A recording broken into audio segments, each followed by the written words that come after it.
Hello, and welcome back to episode 2 of the Wingin It podcast. Yet again, I am joined by Ben. Hello, guys. So it is Saturday the 17th, which means only one thing. It's my favourite time of the week. It is match day for pretty much every league across the country. Um, a lot of talking points have happened since the last podcast. A lot of games happening today. So yeah, let's just jump straight into it. And I don't think we can start with anything but Tammy Abraham misses a penalty to hand Liverpool the Supercup in Istanbul. I mean, I was watching the game with a Chelsea fan, and I was acutely aware of what I'd said on the podcast previously, and I thought I was going to owe everybody an apology because Chelsea performed way better than I thought they were going to do. A couple goals disallowed.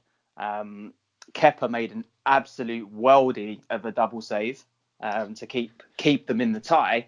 And then I thought it was written. It was written for them to win on penalties. And Kepa didn't cover himself in too much glory. There was a couple that he got close to that he should have saved that he didn't. But that penalty from Abraham, it was crap, wasn't it? It was a crap penalty. I think that penalty sums up his confidence level at the moment.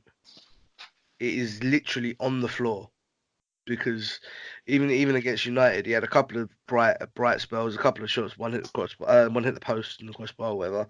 But you can see he's a man that is heavily lacking confidence at this moment in time. But it falls back to the same old saying of they've got an Englishman as manager.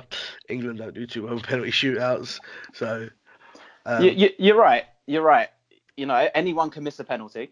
Anyone can miss a penalty. Lampard's missed penalties. Gerrard's missed penalties. It doesn't matter, who you are. Aguero missed his last three. It was only that he got, the benefit of the doubt from VAR VAR. saved him last Saturday. Exactly. So anyone can miss a penalty for sure. But when it's your team, it's difficult to swallow, isn't it? No, 100%. I mean, the main reason I wanted to bring up the Super Cup was I've seen some of the absolutely disgusting abuse that Tammy Abraham has since suffered online from his own fans. Vile. If somebody comes out and says, "Oh, you're shit, you shouldn't play for this club," that's fair enough.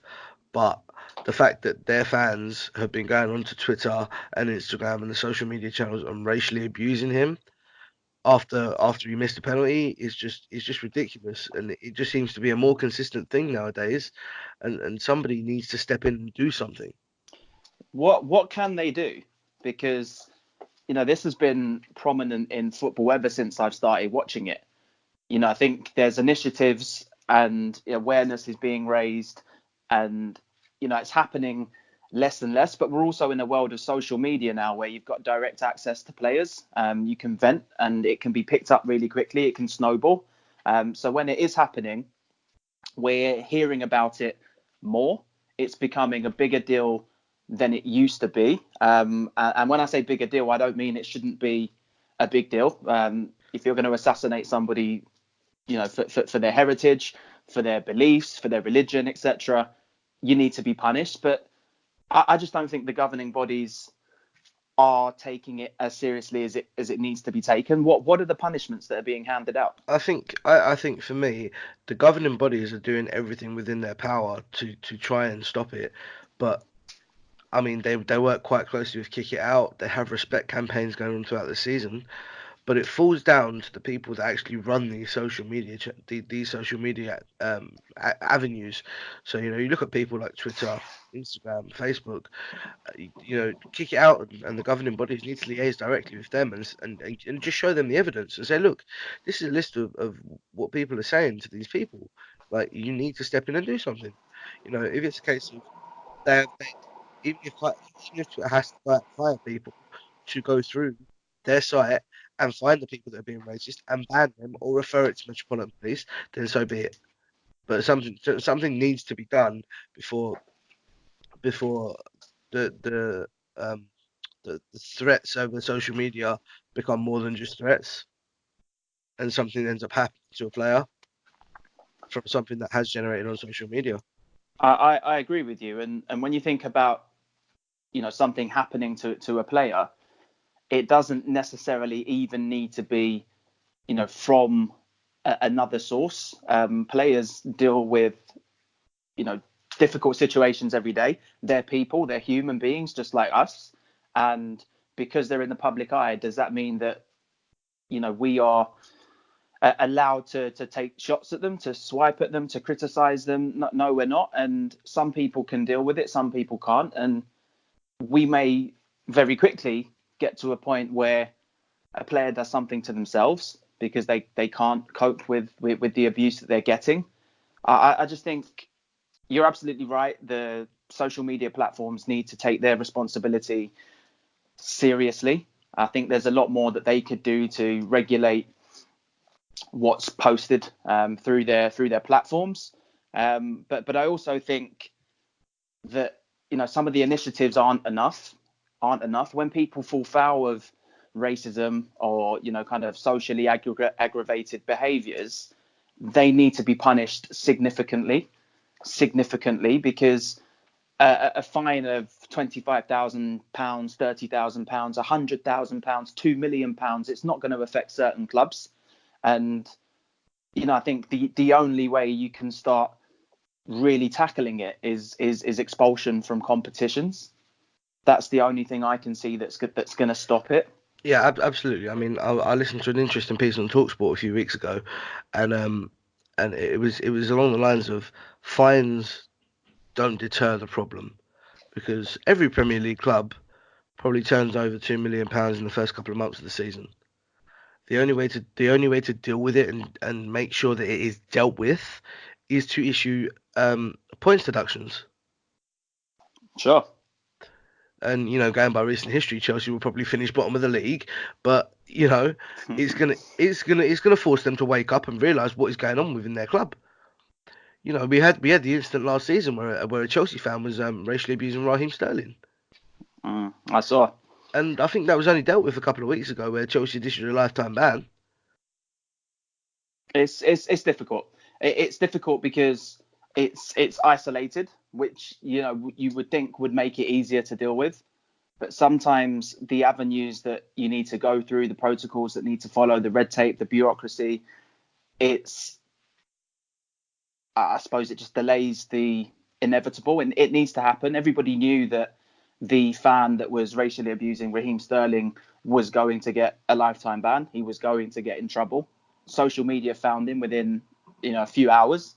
So it wasn't a case of Chelsea not knowing who he was. I just think that when you're being trialled by social media, it means that you have to be a lot more careful in the actual formal process. And we need to be dealing with situations as soon as they arise. We can't let them continue. I guess Tammy Abraham missed the penalty, but so what? So what? As you absolutely said, abuse him if you have to abuse him for missing a penalty. I will add that he hit the target, the keeper saved it, but the penalty didn't go in. But that doesn't mean that you have to cuss him for being tall, for being black, for being this, for being that.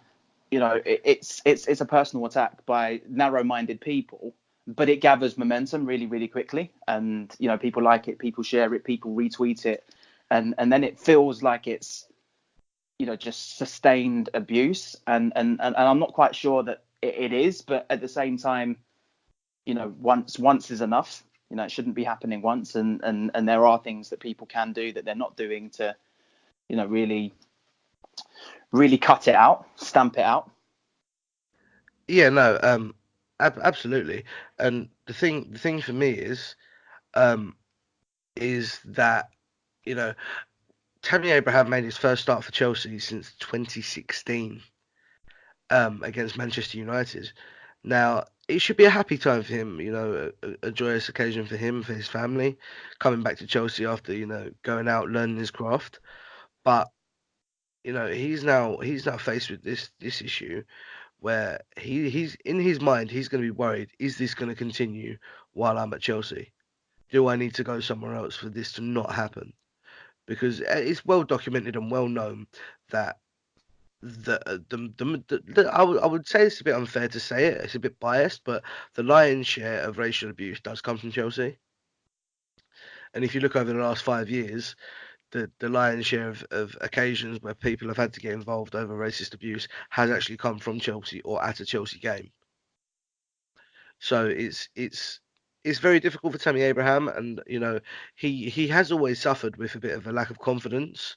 Going down to Aston Villa and being I think one of their top scorers last season and getting them up to the Premier League, that would have given him a whole lot of confidence. But then the last two games will have just completely shattered it, and he'll be back to zero again. So it's a very difficult situation. Obviously, personally, I really like Tammy Abraham, and I hope he does really well. Same. I mean, I hadn't thought about it how you thought about it. He had a very successful season with Aston Villa, like very successful season. And you're absolutely right. It should be, a very joyous occasion for him and his family. He's been given the number 9 shirt at Chelsea. I know they're, a little bit short up front, but he's been given the number 9 shirt. He's going to get a lot more games. And, with that is going to come added pressure, is going to come added scrutiny. But that added pressure and added scrutiny shouldn't exist in kind of racial aggravation. Yeah, no, absolutely. But yeah, I think we'll have to leave it there for the Chelsea and Tammy Abraham stuff. I'm sure it's going to come up again in the next few weeks when we get more details over the actual people, because I have heard that Kick It Out are going to be meeting with Twitter. So hopefully something comes out of that meeting and we can move forward positively. Sure. and try and stamp this out. So Liverpool winning the Super Cup on Wednesday, and then their second choice goalkeeper gets taken out by a fan, potentially leaving him unable to play this weekend. This is probably, I would definitely say this is probably the funniest stories I've heard this week. I've actually seen the video. If you haven't seen it, we're gonna pin it to the top of our Twitter. And it's during the celebrations. This guy literally runs across the goal line, tries to get involved in the celebrations, slips, and just boots Adrian in the ankle. And it's just like, I mean, what do Liverpool have to do to get it right? It was funny. It really was funny. I saw the same video on Twitter actually, and the fan just absolutely stacked it. He just absolutely stacked it. Took Adrian out, double footed. It would have been a Vinnie Jones tackle. Vinnie Jones or Roy Keane on Alf-Inge Haaland. Oh yeah, it's definitely a straight red card. It's 2 red cards. It's literally 2 red cards. And I think the situation that is now presenting itself is, I mean, they emergency signed a keeper called Lonnegan.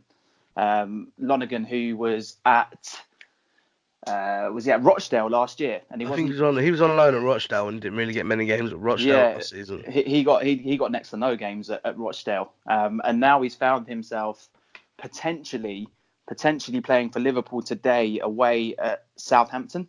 And Yep. When me and you were speaking about this earlier on in the week, I couldn't believe that Liverpool didn't have a confident enough junior keeper within their under 23s, their reserves, to the point where they had to go out and sign someone on an emergency loan. Now, don't get me wrong, they weren't expecting Adrian to get injured, but you'd think a club of Liverpool's quality, with the facilities that Liverpool have, they do bring through youth, and I couldn't believe that they didn't have a youth keeper that they would have promoted. Yeah, it's definitely an interesting one, because I do know that Liverpool have got an academy keeper. Let's have a look here. They have got it's an Irish guy. I'm sure it is. It begs the question though, doesn't it? If I'm not gonna lie. I'm not even gonna try and pronounce this. Wow, Calvin Kelleher. There we go. And apparently he's an Irish wonder kid who's currently on the books at Liverpool. Apparently he comes from Cork and transferred over a few years back. But the question, apparently he was part of the pre-season tour as well, and he was on the bench with the Super Cup. But the question that I have is, if you're so unconvinced by this youth team keeper, Why are you going to sign a guy that couldn't even get a game in League One last season? It's a crazy one. It's a crazy one. I mean, Rob Green to Chelsea a couple of years ago. Rob Green's, he should have retired after the World Cup when he let in. I think it was a Clint Dempsey strike from, the 100 yards away. He shouldn't have been playing professional football after that. But keepers, they live a charmed life. I remember Richard Wright in the heyday of his career was at Manchester City, and I think keepers are just a commodity. They're a commodity these days. Yeah, I mean, if you remember Julio Cesar after that calamitous season at QPR, I think he went back to Portugal and played in the played for Benfica and won the title. Yeah, he did. So You're absolutely right. It's absolutely crazy to think that keepers can make so many high profile mistakes and still get a move elsewhere. Yeah. But for every Premier League team, they should have at least three keepers that are ready and capable of stepping in. For sure. So if you look at Chelsea had last season. I'm well aware that Chelsea had Kepa, Rob Green, Caballero, yeah. and Hilario. Was Hilario still there? Yeah. Wow. He was literally turning up, training and getting a check, which, to be fair, I wouldn't mind doing myself. For sure. And then Kepa decided that he was going to play every minute of every game and no one could take him off, which is probably why Hilario isn't there. And Caballero's moved on as well, hasn't he? No, I believe Caballero's still at the club. Is he still there? Let's have a look. I'm sure he is. Yeah, he's still with Chelsea. Yeah, interesting. He's just a second choice keeper over there, but he's 37 now, so I'd imagine they will be trying to move him on relatively soon. Yeah, for sure. I mean, Burnley had it the best last year. They had Heaton, Pope, and Hart. Now, if that's not the best three keepers collectively at the same club anywhere in the world, I'll be surprised. Yeah, I mean, I can half agree with that, but when you look back at last season, Joe Hart had made a number of high profile mistakes. Pope had just come back from having shoulder surgery, so he was in the rehabilitation phase, and Tom Heaton was the only one kind of keeping the goal tally down. How did he only go for, I think it was 8 or 9 million to Aston Villa? I think it was more of a thing of his age. Is he getting on, Tom Heaton? He's 33 years old. Do you know what it is? You see players like Tom Heaton. I look back to my days as a youth playing things like Football Manager, Championship Manager, and these are the guys that every other club always tried to loan when you start a career with Man United, for example. And I think in my head, he's just always been a youth player. And even now, he's just. I mean, you've got to remember, he's 33 years old, and look at the clubs that he's been at in less than the last 10 years. But he's still won a Champions League and a Premier League. I think he's a solid keeper. I think he's very 100%. And right, so we're talking about the fee for Heaton. It was actually 7.92 million. Wow. And on transfer market, his market value is only 2.7 million. Is it really? Yeah. That's crazy. But from Man United, it's crazy to think that he went from Cardiff to Bristol City and then to Burnley, and then he was at Burnley from the 13-14 season until now, which is just incredible. But I mean, going back to Liverpool, the one thing I can't understand is if you know that you could potentially find yourself in a situation where you could be short on goalkeepers. They still have Loris Karius on the books. I mean, not the greatest keeper, but at least he's willing to stand there and actually save something. And he's a senior member of the squad. He's 26 years old. Karius or Lonnegan? Okay, do I have to put up the video of Lonnegan trying to catch a cross and putting it into his own net? I mean, if you do, make sure you pull up the video of Karius throwing the ball at Benzema or having his hand obliterated by Gareth Bale.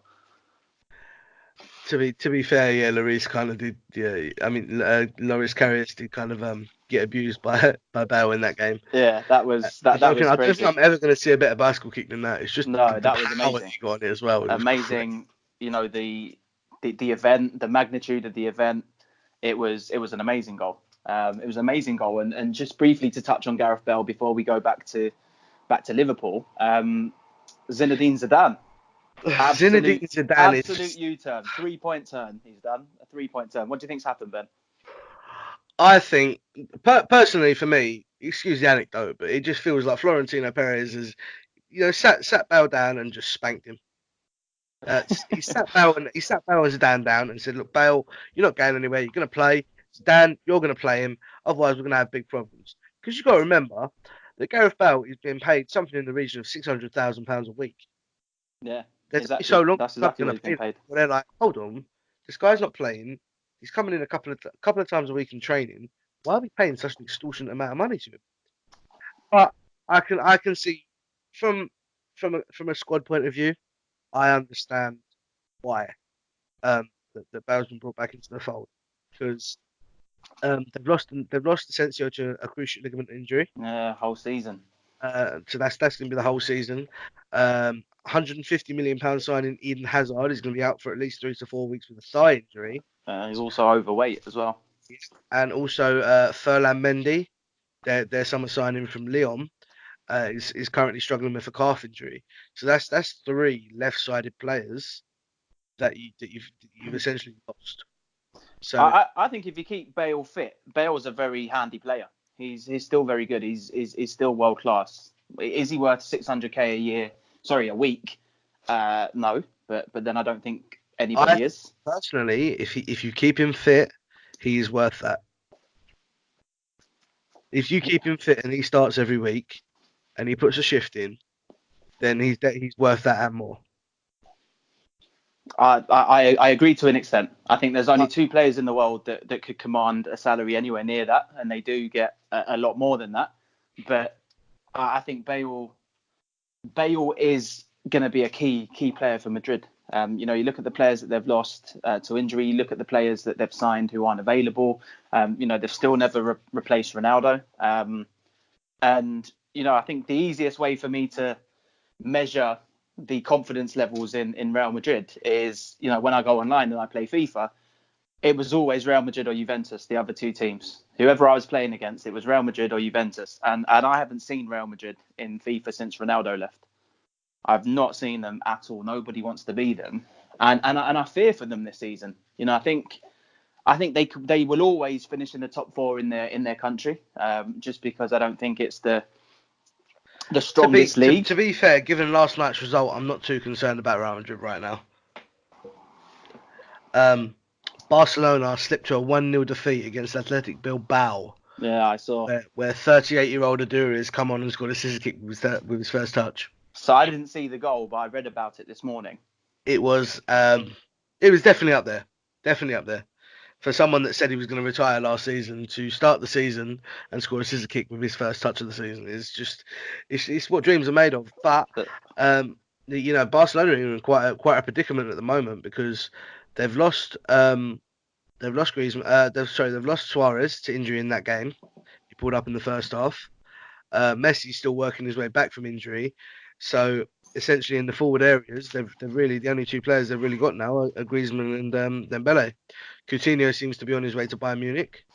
Bayern Munich need Coutinho. I watched them play yesterday, and I mean, towards the end of the game, they were doing quite well. But to start the defense of your league title with a 2-2 draw at home is not amazing. For sure. So I think they need some reinforcements. They're declining, actually, Bayern Munich.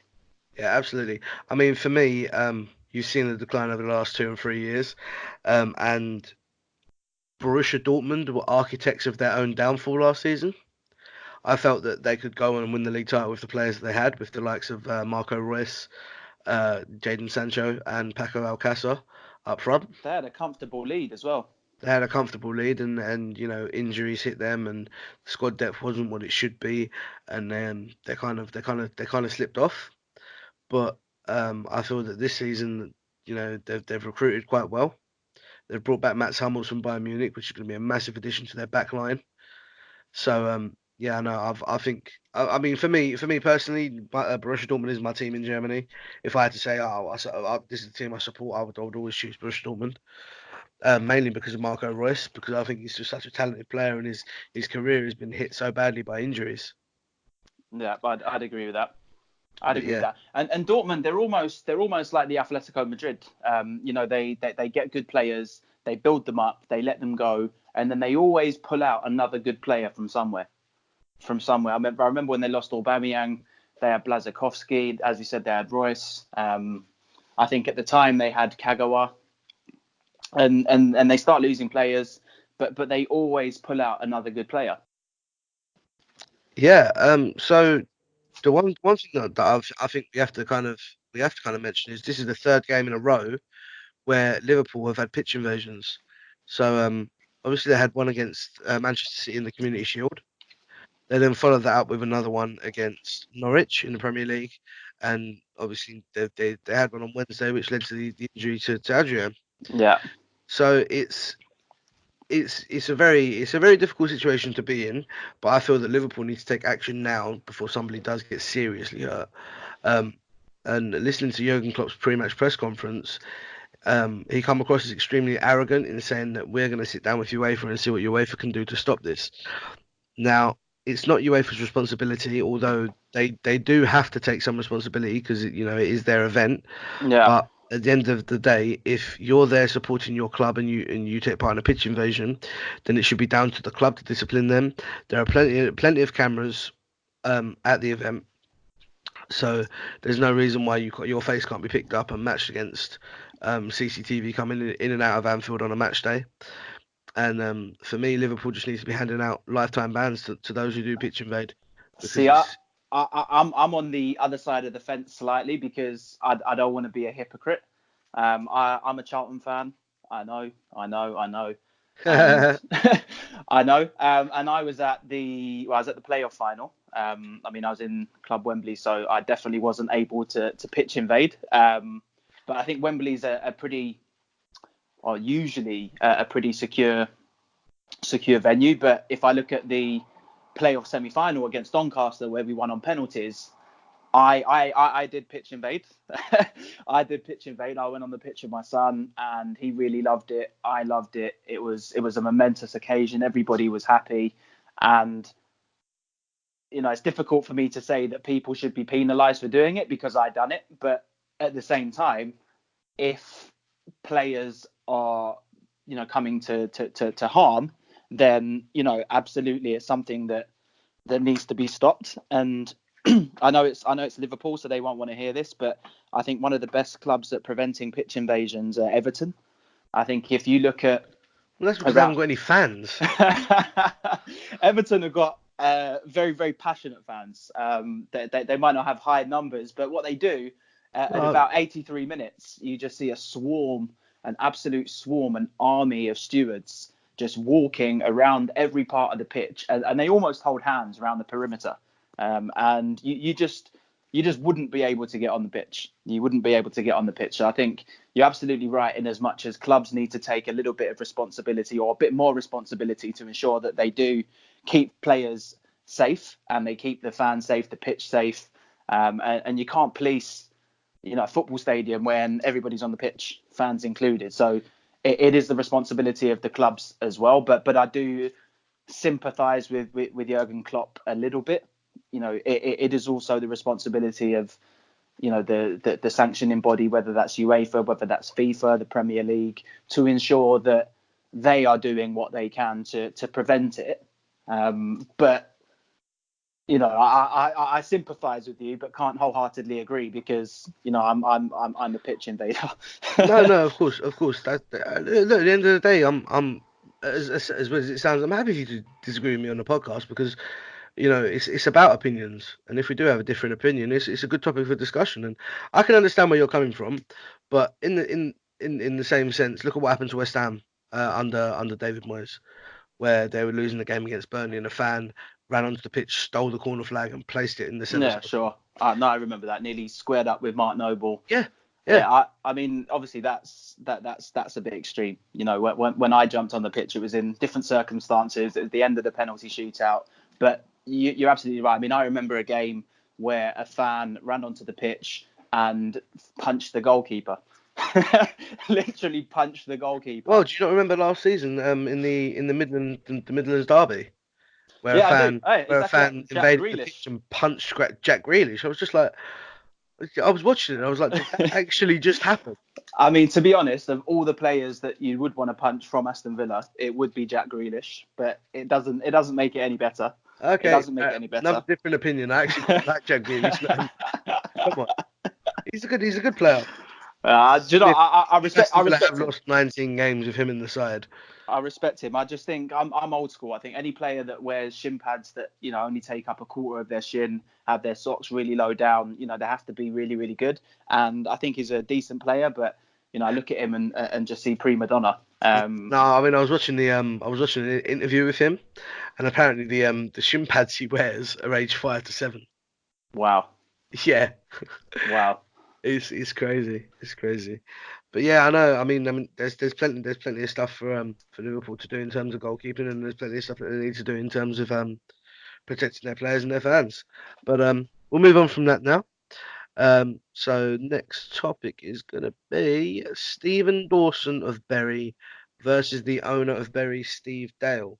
Now this is quite an interesting one. There was literally a 10-minute argument on Talksport between um, player and owner over unpaid wages and the fact that Stephen Dawson is on the verge of losing everything he has because he has not been paid his wages in 6 months. So the owner of Bury come on and said that it's not my responsibility. The PFA have paid half of your wages, and I'm going to pay them back in a very brutish, very arrogant, way. And I think that is everything that is wrong with Bury Football Club at this moment in time. Yeah, Um, I agree. I do agree. Because they're footballers and we feel like they get paid, very well. not in not League Yeah, Two. exactly that. Exactly that. In League Two, which they were last season, so they'd all be on League Two contracts, really. I dread to think that the club were able to, offer improved terms to players if they haven't got the financial capability to ensure that they're being paid on the contracts that they're already on.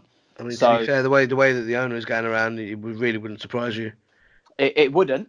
It wouldn't, but surely there has to be some sort of approval process, whether that be internally that kind of sits within a board of people, whereby it isn't the responsibility of one single person. And, that would point to a systematic failure. I think when you've always got, if you've got a governing body or a ruling body or a controlling voice that doesn't reason or have any kind of line of accountability to anybody else, that's always tricky. But just because they're a footballer doesn't mean that they can cope working for free or for half of the money that they're used to earning for a prolonged period of time. It shouldn't be happening at all. And I think we're way too quick to say, oh, he's a footballer, he'll be all right. But he's a person. He's got a family. He's got a mortgage. Oh no, And absolutely. I actually know Stephen Dawson personally from my time with Leighton Orient when I was younger, yeah, and I sat down and then I had a conversation with him and Dean Cox, and they're both the two most down to earth guys you could ever meet. They haven't got that typical footballer's bravado where they kind of brush you off. Oh, you're just a fan. This that. They just talk to you like you're a normal person. yeah. That was something I found really enlightening. Um, and for me, I feel that Steve Dale is just to be honest, I'm going to just come out and say he's an absolute tool. He has had 8 months to get this club back on track and get the finances in place. He now has 8 days to stop the club from being expelled from the league and essentially going out of existence for a club It, that's got over 100 years of history. he's not going to do it. It's not going to happen. If it was You going to can see happen, that it would have you happened just see already. in that interview, he's too stubborn and too arrogant to do anything. Even if he had the money, I don't think he would put it into the club to save it. And I mean that's probably part of, well, that's probably all of the reason why they're in this situation, because I didn't know that they'd been in trouble for 8 months. But now you're saying it. Let's not forget that last season they were promoted. They had a really successful season. So as the time is elapsing and you're generating additional income from match days, from sponsorships, from winning prize money. You know that you've got this deadline, and you're not doing anything with the money other than kind of withdrawing it and siphoning it away from the club. I feel that this has been a long-standing thing because there's been no 2019-2020 kit unveiled. There's been no sponsors announced. It doesn't look like the stadium's been renovated or touched over the summer. So you think he's been resigned to this happening? I think he's resigned to losing the club, and it really wouldn't surprise me if after the club does go under, that stadium gets ripped up, and it becomes a development opportunity. Because I would find it very hard to believe if that stadium is protected under a grade listing or as a community hub or whatever it might be. I would doubt it. I would doubt it very much. I agree with you. But then it begs the question: if they need £3.2 million to enter into this agreement, whereby they can fulfil their fixtures for this year, surely, I'm not saying the EFL should bail people out and kind of allow people to run the club into the ground and then come through with a superhero cape and save them, but the EFL is very profitable. They make a lot of money from sponsorship as well. Yeah, they do give out prize money, but they're profitable. I'm sure they're a cash-rich organisation. Would they not be able to? I mean, to be honest, they're sponsored by Sky. Season. Yeah, I mean, well, they're sponsored by Sky Bet, so I would imagine they are a very profitable organisation. Prior to that, they were sponsored by Coca-Cola, Empower. Yeah. So they've had a number of sponsors over the years. And to be honest, for me, it just seems now that we're in a position where we're looking at the EFL, and I'm just kind of, excuse the language, but we're kind of sitting there and thinking, what the fuck are you doing? Because it's nearly four clubs now that are in financial turmoil. Yeah. You look at Sal Campbell, who's just departed Macclesfield because he hasn't been paid this year. Macclesfield are facing a winding up petition from players because they haven't been paid. Yeah. Bolton have got 5 senior players in their whole squad, and Bury haven't even got any contracted players. No games as well, haven't played at all. What are the EFL doing? They need to step in and help these clubs out, because it's either that or they're gonna be losing clubs every season on a consistent basis like this. It's gonna be like grassroots. That's what it's gonna be. Grassroots teams spurts up. You don't get many grassroots teams celebrating their 5th year, their 10th year. These are long-standing clubs, and if they're running into difficulty, look at Bournemouth. Bournemouth nearly went bust, and it wasn't that long ago. And the only thing that saved them were the fans. The fans saved them, and now look at them. Same as Portsmouth. Yeah, exactly. It happened with Portsmouth as well, and it's not the fans' responsibility. There are powers that be that can step in and can help, and it doesn't always have to be financially. I'm not saying they have to inject a whole heap of money into certain clubs to keep them afloat, but even if it's with consultants that go in and kind of redesign certain processes within the club. The thing that I can't understand is the club Bury needs to raise £3.2 million to enter into a CVA agreement. Why have they not gone into administration? Yeah, sure. Let the administrators take control of the club and put it right. Because I have every faith that if administrators do come into Bury, they will get this situation resolved. But where it's being left in the hands of the owner, it's not. There is nothing. Nothing is going to come of it. He's too arrogant. He's too stubborn. He will not do anything. He will watch the club burn. Yeah. And for a club that's been there for over 130 years, it's disgusting. Just from a neutral football fan, it's heartbreaking to see. Yeah, I agree with that. I mean, I didn't quite know the details surrounding Sol Campbell's departure from Macclesfield.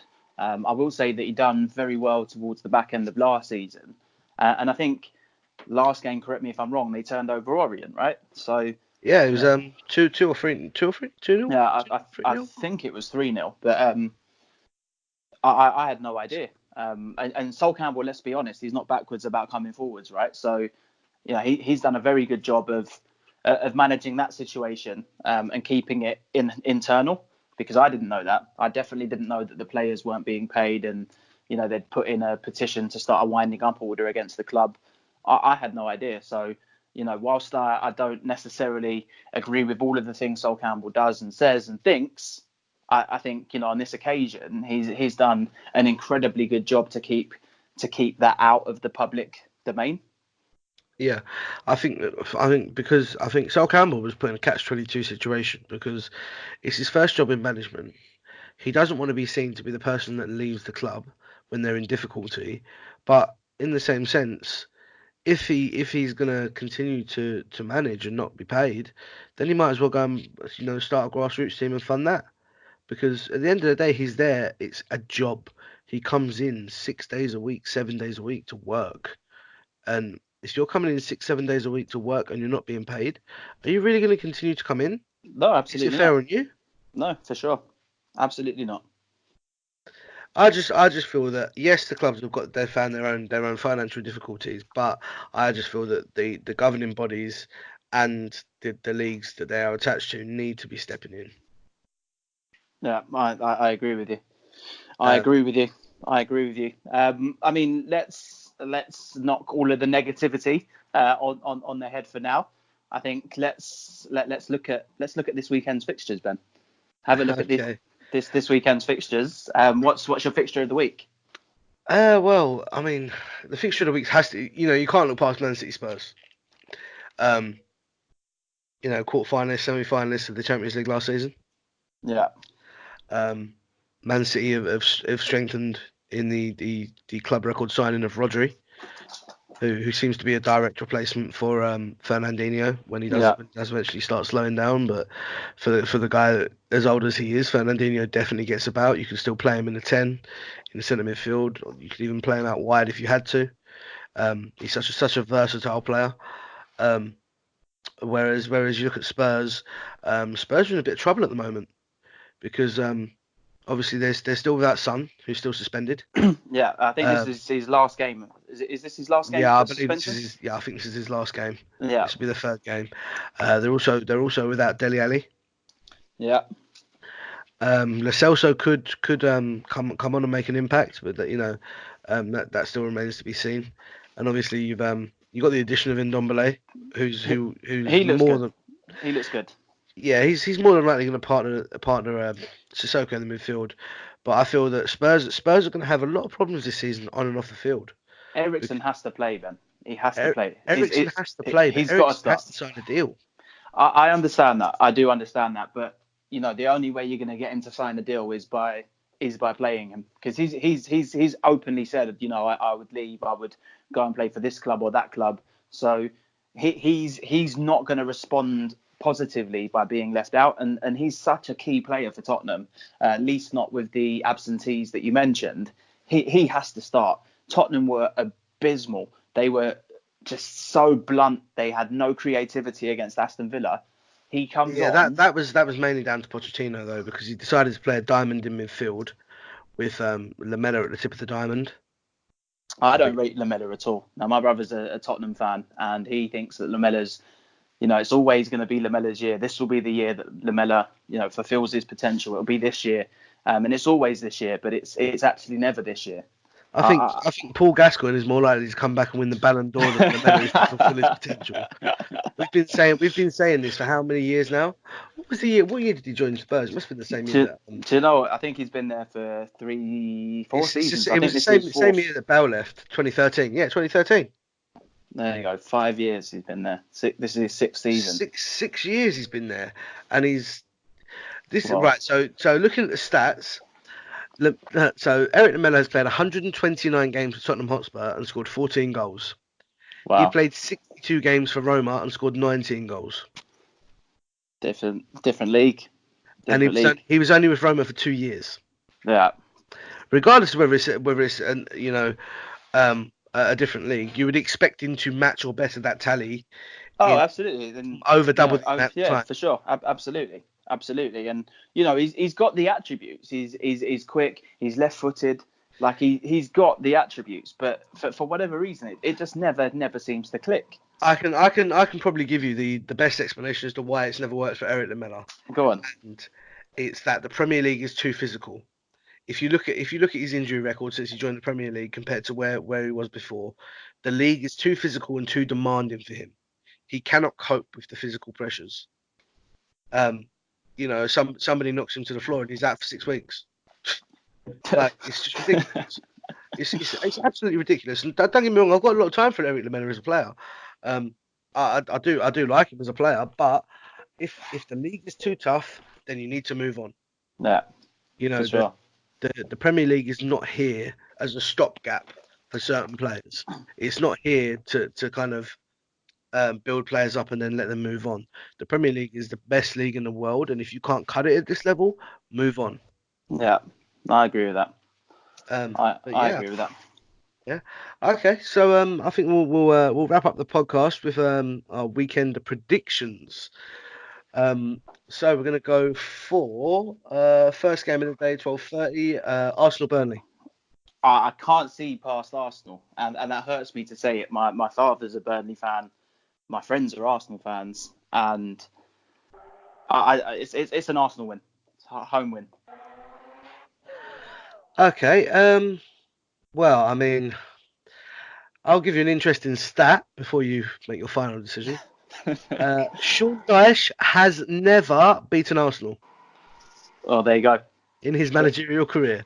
There you go. I'm going to double down and say Arsenal by 2 clear goals. Yeah, I'm probably going to go for Arsenal. I don't want to predict the exact score, but if I had to, I'd probably say 4-1. 4-1. Yeah. 4-1. Who's getting Burnley's goal? It's got to be Ashley Barnes. Do you think? Yeah, I really, really Barnes rate or that Wood? guy. I like Barnes. I like Barnes as well. Yeah. Okay, so second game of the day is going to be Aston Villa versus Bournemouth. Tricky one. Tricky fixture. Now this is one, if I was putting together an ACCA, I'd steer well clear of. No, I I'll like get a pair of Bournemouth. scissors and cut it off the slip. Yeah, so same. I like Bournemouth a lot. If I had to have a Premier League team, it would probably be Bournemouth. I just like the way they run. I like their manager. I like their players, their style of play. Um, they didn't perform very well against Sheffield United. Villa did perform well against Tottenham in the sense of they took their chance and then defended well for the vast majority of the game. I'd lean towards a draw, but I don't like predicting draws. So I'm going to go away win, but I'll caveat it with do not put it on your ACCA at all. Yeah, I mean, looking at the odds, Aston Villa are 6-5, and Bournemouth are 2-1. Oh, there you go. Villa favourites. So that tells you all you need to know in terms of how close the odds are. Yeah. And Um, and, I, and and I recognise why. That's a yeah, I tough mean, game to call. for me, Bournemouth are historically poor away from home. So I'm definitely gonna have to back an Aston Villa win, and I'm gonna back Jack Grealish to get his first Premier League goal as well. There we go. Uh, Interesting. Okay, so the next one should be very interesting. Brighton and Hove Albion versus West Ham United. I'm gonna surprise you here, and I'm gonna back West Ham. I'm gonna back West Ham. But Brighton started really well. Match day one, I'm 3-0 definitely win. backing West Ham. You do not think? I think West They've Ham's never got a beaten good squad. Brighton. I think you've got a very good squad. I say very good squad. I think you've got a top 10 squad, but you don't historically perform very well against lesser teams. Now I'm not saying Brighton are a lesser team. I certainly didn't expect them to turn over Watford last week. I know they got a little bit of help from, I think it was Decore. Put Brighton on their way, but Yep. Decore, the Brighton and Hove yeah. Albion legend. I just think West Ham are gonna have enough. I know they got turned over by City, but a lot of teams are gonna get turned over by City. That's it's a free hit for them. I say Listen, free hit. I'm gonna go out here and say that a lot of the top six, top seven sides are gonna get turned over Yeah, by Manchester City anyway. I would. So I would it's agree. not that much. No, It's not that disheartening that they lost by 5 goals. no, sure. But for me, I can't look past Brighton and Hove Albion simply for the fact that no Mark Noble in the side. And West Ham United have never beaten Brighton and Hove Albion in the Premier League. Stats are there to be broken, Ben. You got to have some faith. I thought as a hammer, you'd be all over that. Well, I've I got. said I supported them growing up, and I support them now. Okay. Well, Okay. no. Well, I am saying West Ham. I'm going away win. Okay, so we'll one apiece again, Brighton and Hove Albion, and I'm going for Brighton, you're going for West Ham. Yeah. Okay, another tight-ish sort of game. Everton versus Watford. Home win. Home win. Well, I mean they've got £35 million man Alex Iwobi to come in, so I don't rate Iwobi at all. Arsenal done an amazing piece of business there, getting £35 million for Iwobi, but I think they've strengthened really well. I don't know if all of their signings are available. I know they've got Schneiderlin who isn't. He's definitely not available, but I think such a Watford. silly tackle to make. It was when you're on a booking, don't just don't literally do not do it. There was no danger. It was just rash. It was just rash. It was lazy. To be honest, for me, as someone who's coached football before, if somebody had turned around to me and said, "I'll give you £35 million to Alex Iwobi," I would have piggybacked him to Merseyside. Oh, for sure, absolutely. Because I can guarantee you now that it's £35 million plus add-ons. Yeah. So it's not just going to be a £35 million deal. But yeah, no, I'm definitely you can't go past the home win on that one. Yeah, I'm Everton all day. Watford looked extremely poor at against Brighton, and I just don't see where they can improve. But Brighton do tend to, Watford do tend to have a cycle where they'll have a period where they do really well, such as getting to the FA Cup final, and then following that they'll just go on a sharp decline. Manager will get sacked, new manager will come in, and then the cycle starts again. They start doing well, then it just falls to pieces. Yeah, no, I agree with that. But yeah, no, I mean, obviously, I wish Watford all the best. I think, Troy Deeney is one of my favourite players at the moment. I think he puts everything on the line every time he plays. But you can't look past Liverpool and win for that one. For me, this next game is going to be a basement battle come the end of the season. Yeah, I agree with that. And it's Norwich City versus Newcastle United. Kawasaki. I don't know what I think. I don't want to predict draws, but I could see them playing for 180 minutes and it being 0-0. If I had to pick, I'd kind of slightly favour Norwich just because they're at home. Newcastle traditionally aren't great travellers, and Norwich played Liverpool in their first game. Let's not forget that they did get turned over, but they did have some chances. I think Pukki's going to nick a few goals for them. They were free scoring in the Championship. I know it's a different league, different level, but Newcastle aren't the most intimidating of Premier League teams. And if you're going to do well in the Premier League, if you're going to stay in the Premier League, these are the games you need to win. Certainly your home games against the teams that are going to be around you. So, I'd kind of lean towards Norwich, but I wouldn't be surprised if this game finished 0-0, no shots on target. Yeah, I mean the thing for me is obviously I watched Arsenal against Newcastle, and Newcastle looked very, very bright. Joe Linton does seem like a handful up front. It feels like Almiron did play a little bit too far forward in that game, but Almiron does look like a very, very good player once he gets going. So I'm definitely going to have to go for a Newcastle win. I think if I was to put a bet on, I would have to go for a Newcastle win, both teams to score. Because I feel Interesting. Because I feel that Norwich will get a goal through Timmy Pukki, and I think that's going to be the story of their season. I think a lot of their games they will score, but they just won't keep clean sheets, and they'll go 1-0 up, or they'll pull it back to 1-1, and then they'll eventually come the end of the game they'll just collapse. And for me, I'm looking at Norwich in the sense of if Liverpool can turn up and beat them 4-1, what can City do to them? That's how I look at it. And it's not necessarily the way to think, but it's the only way you can think. Because if Liverpool can put 4 past them, and City have got probably about 6-7 attacking players that they can rotate through in that game, you could be looking at a Sunderland Southampton scoreline. Well, I agree with that. I mean, the only thing I'll say in Norwich's defence, and I'll caveat it by saying Liverpool were already 4-0 up. is they won the second half 1-0. That's the only positive they can take from that game. I mean, to be fair, Liverpool did take their foot off the gas. Yeah, exactly that. You're 4-0 up. They, do you know what it is? They didn't even take their foot off the gas. They just got bored. We're bored of scoring. We'll just pass it around for a little while. Yeah, no, I get it. Yeah. I get it.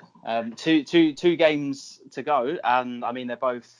I'd be surprised if we had differing winners in the next one. So we got Southampton at home against Liverpool. Yeah. I want to hear your prediction first because you want to hear my prediction. My prediction is Southampton are going to get mauled. I think they're going to get mauled. I know Liverpool, didn't play as well as they could have done against Chelsea, but they still done enough to win. Different caliber of opposition. Burnley smashed Southampton last week. Southampton are just they're going to get beaten. But look back in recent history in the last 4 or 5 games that Liverpool played against Southampton. Southampton always turn up against Liverpool. I mean, Southampton could bring 2 teams and play both of them. You say that, but fatigue is a very big thing in football. I agree with that. And the trophy lift for the UEFA Supercup took place at 1 a.m. on Thursday morning in local time in Turkey. And straight after the trophy lift, they had to fly back. Obviously, they would have had to take Thursday as a rest day. They would have had to train light training yesterday. And then they've got a match today at 3 o'clock. So I don't think that Liverpool are going to be physically ready to play this game, which is they play for Southampton win. You're backing a Southampton win.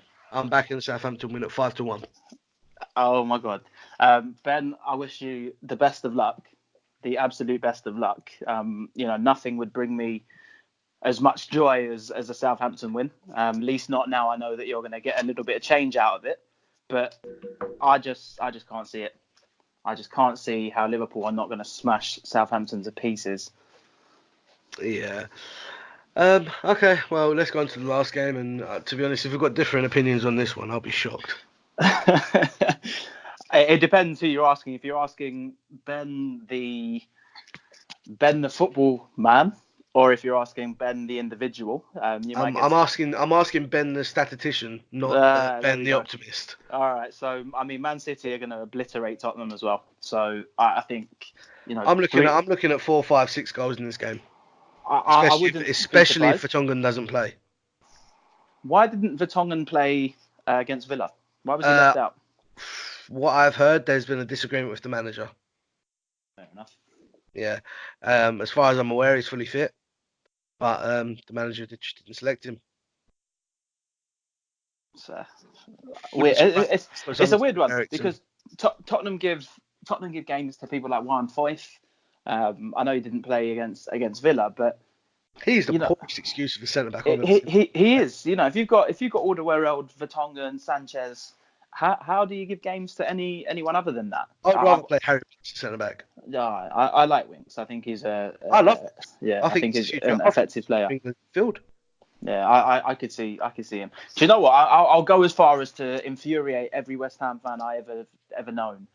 I think Winks is better than Declan Rice as of right now today, pound for pound. I think he's a better player than Declan Rice. I get it. One's a defensive midfielder and a centre back, and one's a box to box midfielder. So it's so hard to compare those two positions. I like him a lot. I worry for Tottenham down the right hand side, especially if they're playing Lamela there. Carl Walker-Peters is, I worry every time Lamela takes to the pitch. I think Lamella's physio worries every time Lamela takes to the pitch. Why would he worry? He knows he's getting extra money. I think he's just sick and tired of rubbing his leg, to be honest. But yeah, getting arthritis. But back to the game. I think I think City will probably win by 2 or 3 clear goals. I think there will be goals in the game. Absolutely. I think Tottenham will score. But I think City will score a lot more. So it's a City win, but I would love a Spurs win. But I think it's going to be City, isn't it? Yeah, it's got to be City. It's the It's the Pep effect. It's the Pep effect. It's just that guy is just something else completely. But but yeah, no, I mean, I think that about wraps it for the podcast. We are kind of sitting here watching the Arsenal game at the same time, and I can see it's 1-0 to Arsenal. So one of the Lacazette. predictions is coming in.